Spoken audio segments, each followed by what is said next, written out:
আমার চাইগুলো কি করলাম সকালে নামাজ পড়লে শালি খুঁজি বলে কোথায় জানি আসবে, কিন্তু কোথায় দেয়নি আমি। গণ অভ্যুত্থানে নিহত অনেকের খবর আসেনি গণমাধ্যমে।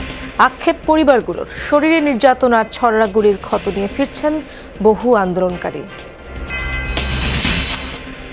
পরিবর্তনের মনোভাব নিয়ে সচিবালয়ে কাজে যোগ দিচ্ছেন অন্তর্বর্তীকালীন সরকারের উপদেষ্টারা। বললেন, সংশ্লিষ্ট খাতের চ্যালেঞ্জ মোকাবেলাই লক্ষ্য। প্রত্যাশা হচ্ছে যত তাড়াতাড়ি কাজটা শুরু করা যায়, সামগ্রিক প্রেক্ষাপটটা একটু স্থির হয়ে আসলে কাজটা শুরু করতে হবে। দোয়া রাখি।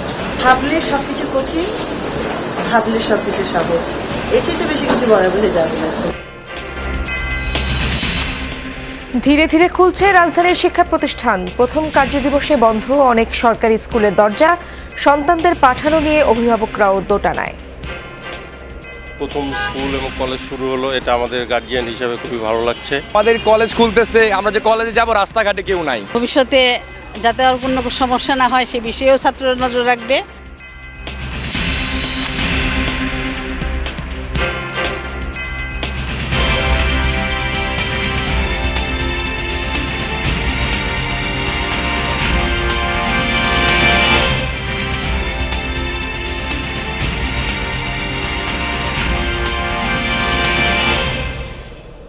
আমন্ত্রণ যমুনা নিউজে আপনাদের সঙ্গে আছি আমি ইশরাত জাহান। এতক্ষণ শিরোনাম দেখছিলেন।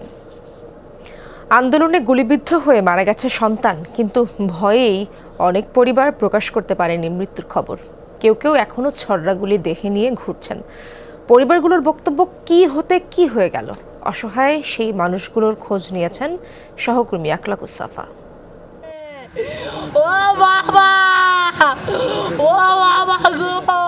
কবরে ঘুমিয়ে থাকা ছেলেকে আরও একবার ছুঁয়ে দেখার চেষ্টা। একমাত্র সন্তানকে হারিয়ে ব্যাকুল মায়ের আহাজারি।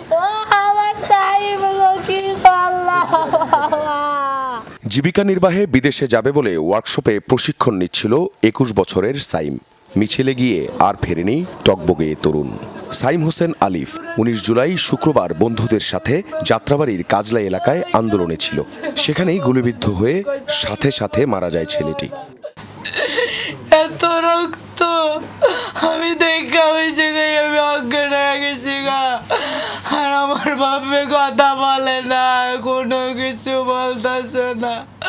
আমি এত ডাকি, যাইম যাই উঠো তুমি। সকালে নামাজ পড়লে শালি খুঁজি বলে কোথায় জানি আসবে, কিন্তু কোথায় দেয়নি আমি। আমারে বলে নাই যে আমি 500 টাকা চাইছি, আমি 500 টাকা রাখছি, পকেটে রাখছি যে আসবে দিয়ে দেবো। মানে ছেলেদের সাথে যে যাবে তা ভাবতেও পারিনি। ছেলে গুলিবিদ্ধ হয়েছে এ খবরে ঢাকা মেডিকেল কলেজ হাসপাতালে ছুটে যান বাবা মা। স্পটেই মারা যাওয়ায় খুব একটা গুরুত্ব পাচ্ছিল না তার লাশটা, তাই নেওয়া হয়নি মৃত্যু সনদও। আন্দোলনে আমার ছেলেরা শেষ হয়ে গেল, জীবন দিল, রক্ত দিল। আমি একটুকে ওরা জানাইতেও পারলাম না, আমি কোনো জায়গায় নিতেও পারি নাই, কারফু দিয়া দিছে। আমি আমার ছেলেরা নিয়ে বারিন্দায় দাপড়াইছি। কিভাবে সহ্য করব, কিভাবে আমি এই ছেলের। এই আন্দোলনে সাইমের মতো এমন অনেকেই আছেন, বিশেষ করে 18 এবং 19 জুলাই যারা গুলি খেয়ে সেখানে নিহত হন, কিন্তু শেষমেশ আর হাসপাতালের কোনো রেকর্ডে যাদের আর নাম পাওয়া যায়নি। এমন অনেকেই এখন আর পৃথিবীতে নেই। তাদের পরিবারগুলোর কি অবস্থা সাইমের মার দিকে তাকালেই বোঝা যায়। এইখানে জি, এখানে আরেকটা হচ্ছে কপালে, এই যে এই যে এখনো দেখা যাচ্ছে, এই যে ধরাও যায়, এই যে এইখানেরটা রয়ে গেছে না? হ্যাঁ, এই যে এখনো ধরা যায়, এই যে এই যে হ্যাঁ, ধরা যায়। একই দিন কাজলা এলাকায় একাধিক ছররাগুলি লাগে দুই ভাই জিসান আর জিদানের, যার একটি এখনো রয়ে গেছে জিদানের চোখের উপর। কন্টিনিউয়াসলি গুলি করতেছে, টিয়ার শেল মারতেছে, তারপর রাবার বুলেট মারতেছে। তো দেন আমার জায়গায় ছিটা গুলি লাগে। কোথা দিয়ে গুলি করতেছে কিছু দেখা যাচ্ছে না, মনে হচ্ছে যেন আশেপাশে মানে ছাদে থেকে, প্রত্যেকটা ছাদে থেকে গুলি করছে, এরকম মনে হয়েছে। কি গুলিটা লাগছে সেটা তো আমি জানি না, জানছি যে গুলি লাগছে। কত মানুষ মারা গেছে, আমার বান্ধবীর ছেলেও মারা গেছে। আমি তো পাগলের মতো হয়েছি, কোথায় যাবো, কিভাবে আনবো।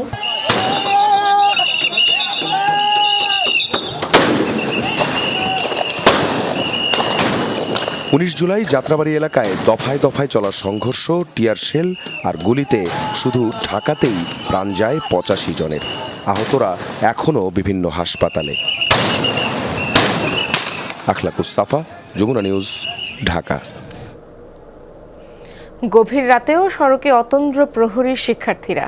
তাদেরই আরেকটি দল রাজধানীর কারওয়ান বাজারে করছে মনিটরিং। দাম সহনীয় রাখতে পণ্য পরিবহন, আড়ত, পাইকারি এবং খুচরা পর্যায়ে রসিদ বাধ্যতামূলক করার প্রস্তাব শিক্ষার্থীদের। এদিকে ডাকাত প্রতিহতে সংঘবদ্ধ বিভিন্ন এলাকার বাসিন্দারাও। ঘড়ির কাঁটায় তখন রাত 2টা বেজে 15 মিনিট। গভীর রাতেও রাজধানীর বিজয় সরণিতে ট্রাফিক কন্ট্রোল করছে শিক্ষার্থীরা, আর এই ডিউটি চলবে ভোর পর্যন্ত। অন্যান্য দিনে এই সময় মায়ের বকুনি খেয়ে ঘুমাতে যাওয়া ছেলেরাই এখন এলাকার রাত প্রহরী। কোনো গাড়ি সন্দেহজনক মনে হলেই চেক করছে শিক্ষার্থীরা। গাড়িগুলো চেক করতেছি, কোথা থেকে আসছে যাচ্ছে, এরপর আমরা ব্যাগডালাগুলো দেখতেছি কোনো অবৈধ কিছু বা কিছু আসছে নাকি। রাত্রে আমাদের তো অবশ্য ঘুম আসে না, কারণ এখন হচ্ছে ডাকাতের একটা ভয় আছে, তো মূলত সব দিক দিয়ে আমরা আসলে দেখতেছি। নতুন প্রজন্মের আরও একটি দল যায় কারওয়ান বাজারে। সবজি সহ নিত্য প্রয়োজনীয় পণ্যের দাম সহনীয় রাখতে তাদের এই উদ্যোগ। বাজারের সিন্ডিকেট ভাঙতে পণ্য পরিবহন, আড়ত, পাইকারি এবং খুচরা প্রতিটি পর্যায়ে তদারকি করে শিক্ষার্থীরা। পার্টি আজকে কিনছে 30 টাকা কেজি মুকামে, এখানে বাজার আজকে আমরা ব্যস্ত আছি 28 টাকা কেজি। ভালোটা হচ্ছে 60 টাকা কেজি। তাহলে আমরা এটা দেখতে পারলাম যে ওখানকার সাথে এখানে ডাবল ফারাক। সিস্টেমটা চালু হয় না, চালু হয় দিতে হলে দিতে হবে। সিস্টেমটা আমি আপনাকে বুঝিয়ে দিচ্ছি। আরোদের একটা রিসিপ্ট দিবে এবং পাইকারি যারা কিনবে তারা রিসিপ্ট দিবে, আপনার একটা রিসিপ্ট নেবেন। কৃষকের মাঠ থেকে খুচরা পর্যায়ে পণ্যের দাম কয়েক গুণ বেড়ে যাওয়া থামাতে রসিদ বাধ্যতামূলক করার প্রস্তাব শিক্ষার্থীদের। গত 15 বছর যারা ক্ষমতায় ছিল তারা এই সিন্ডিকেটটা দখল করছে। তো ওই 15 বছর শাসন করার পরে যখন দলটা পরিবর্তন হয়েছে, এখন আবার বিরোধী দলীয় যারা সংখ্যাগরিষ্ঠ, তো তারা আবার এটাকে দখলে নিচ্ছে। খুচরা বাজারে যারা এরা নিজেদের মতো একটা ব্যবসা করছে, এবং আমরা চাচ্ছি যে আরোদের একটা রিসিপ্ট দিবে এবং আপনার খুচরা বিক্রেতা এরা আমরা ইনভেস্টিগেশন করব। আমরা চাই যে সিন্ডিকেট ভাঙার জন্য শুধু আমরা শিক্ষার্থীরা পারবো না, এর সাথে আমাদের যে ভোক্তার অধিদপ্তর আছে ওনারাও যেন আমাদের সাথে একটু কাজ করে। এদিকে ডাকাত প্রতিহত করতে রাজধানীর প্রায় সব এলাকায় অধিবাসীরাই দলবদ্ধ হয়ে পাহারার ব্যবস্থা করেছেন। কোথাও কোথাও নিজেদের নিরাপত্তার এই দায়িত্ব যেন হয়ে উঠেছে মিলন মেলা। এই মুহূর্তে আর আতঙ্কটা নাই। এখন মনে হয় যারা ডাকাত বা যাদের সন্দেহ করা হচ্ছে তারাই বোধহয় এখন আসতে আর কি ভয় পাবে। আমরা এখন পর্যন্ত পাইনি, আমরা খালি খুঁজতেছি, বুঝছেন? আমরা অপেক্ষা আছি যে পামু কিনা। দুষ্কৃতিকারী সুযোগ সন্ধানী, এই সুযোগ সন্ধানীগুলি অ্যাকচুয়ালি এই ঘটনাগুলি ঘটাচ্ছে। তারা রাত্রে বের হইতে পারে না, বিশেষ করে মহিলারা, ওনারা আমাদেরকে একটু ইন্সপিরেশন। মাদ্রাসা থেকে একটা গ্রুপ আছে, আমাদের কিশোর একটা গ্রুপ আছে, এবং আমাদের এখানে কোনো রকম কোনো অপ্রীত কার্যক্রম ঘটবে আমরা সেটা হতে দেব না। ডাকাত আসতেছে বা কোথাও সমস্যা হলে আমরা ওটাই চেক করতেছি। রাত 11:30 বাজে বের হই, একদম সকাল 6টা পর্যন্ত আমরা রাস্তায় থাকি। আমরা এক ক্যাম্পাসের সাথে আরেক ক্যাম্পাস যোগাযোগ হচ্ছে, সিনিয়র জুনিয়র যোগাযোগ হচ্ছে, আমরা একসাথে মিলে কাজ করছি। সবার প্রত্যাশা দ্রুতই দায়িত্ব নিবে আইন শৃঙ্খলা বাহিনী। কেটে যাক সকল দুশ্চিন্তা, ভালো থাকুক প্রিয় ঢাকা, প্রিয় বাংলাদেশ।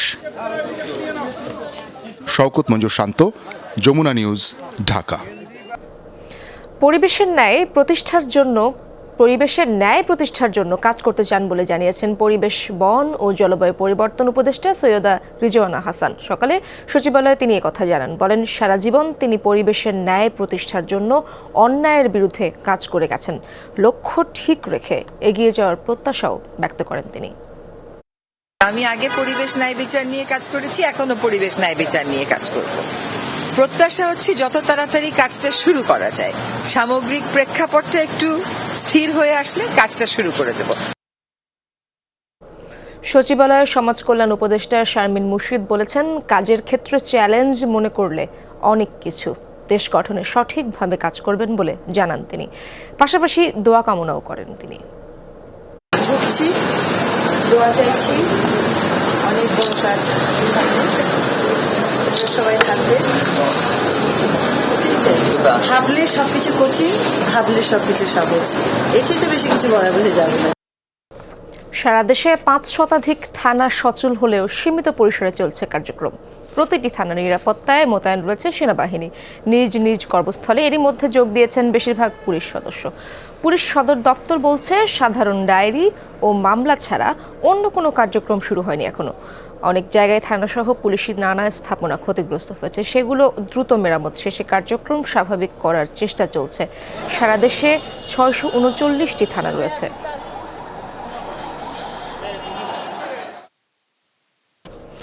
বৃষ্টিতে বন্দরনগরী চট্টগ্রামের নিচু এলাকায় জমতে শুরু করেছে পানি। এতে সকাল থেকেই ব্যাপক ভোগান্তিতে পড়েছেন কর্মস্থলগামী মানুষ। এ বিষয়ে আরও জানার চেষ্টা করব আমার সহকর্মী জোবায়েদ ইবনে শাহাদাত সেখানে রয়েছেন।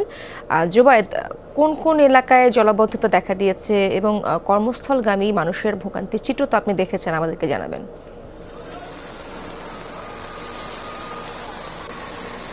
চট্টগ্রামের যে সকল নিচু এলাকা আছে, কাতারগঞ্জ, পাঁচলাইশ, বহদ্দারহাট, এই যে এলাকাগুলো আছে এগুলো সহ নিচু এলাকা সবগুলোই প্রায় পানির নিচে।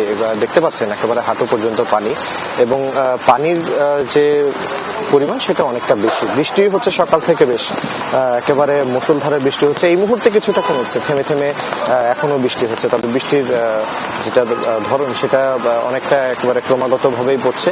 আর এই বৃষ্টির সাথে জলাবদ্ধতা সব মিলে কর্মজীবী যারা আছেন, অফিসগামী মানুষ সকাল থেকে বেশ ভোগান্তিতে পড়েছেন।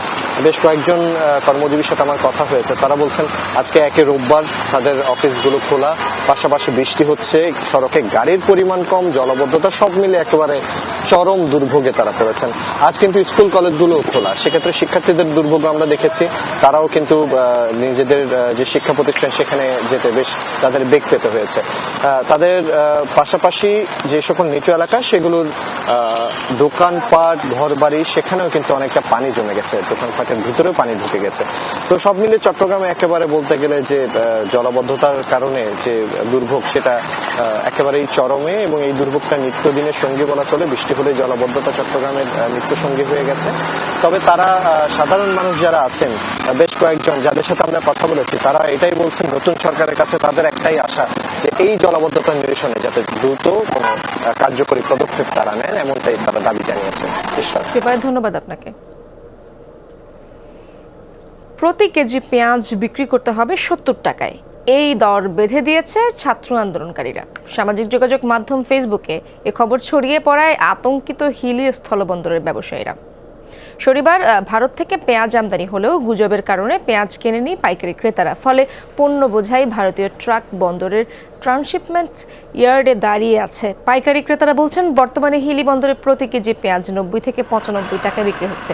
এই দামে পেঁয়াজ কিনে 70 টাকায় বিক্রি করলে লোকসানেই পড়তে হবে। এ কারণেই পাইকারি ক্রেতারা ভারতীয় পেঁয়াজ কেনা বন্ধ করে দিয়েছে। আমদানিকারকরা বলছেন ভারতের বাজারে বর্তমানে পেঁয়াজের দাম বেশি, সেই সাথে ভারতে 40% রপ্তানি শুল্ক এবং বাংলাদেশে 10% আমদানি শুল্ক বাবদ পরিশোধ করতে হচ্ছে 32 থেকে 35 টাকা। আনুষঙ্গিক খরচ মিলিয়ে আমদানি খরচ পড়ে 90 থেকে 92 টাকা। নরসিংদীতে যাত্রীবাহী বাস দুর্ঘটনায় একজন নিহত হয়েছে, আহত কমপক্ষে 44 জন। দিবাগত রাত 12:30 নাগাদ ঢাকা সিলেট মহাসড়কের বাসাইল এলাকায় হয় এই দুর্ঘটনা। প্রত্যক্ষদর্শীরা জানান ঢাকা এক্সপ্রেস নামের যাত্রীবাহী বাসটি সিলেটে যাচ্ছিল। পণ্যবাহী ট্রাক ওভারটেকের সময় সামনে চলে আসে আরেকটি গাড়ি। চালক নিয়ন্ত্রণ হারালে ওভারপাস থেকে নিচে পড়ে যায় বাসটি। ঘটনাস্থলেই প্রাণ হারান সিলেটের নুরুল ইসলাম। ফায়ার সার্ভিস ও সেনা সদস্যরা আহতদের উদ্ধার করে হাসপাতালে নিয়ে যায়। তাদের মধ্যে কয়েকজনের অবস্থা গুরুতর হওয়ায় ঢাকা মেডিকেলে স্থানান্তর করা হয়।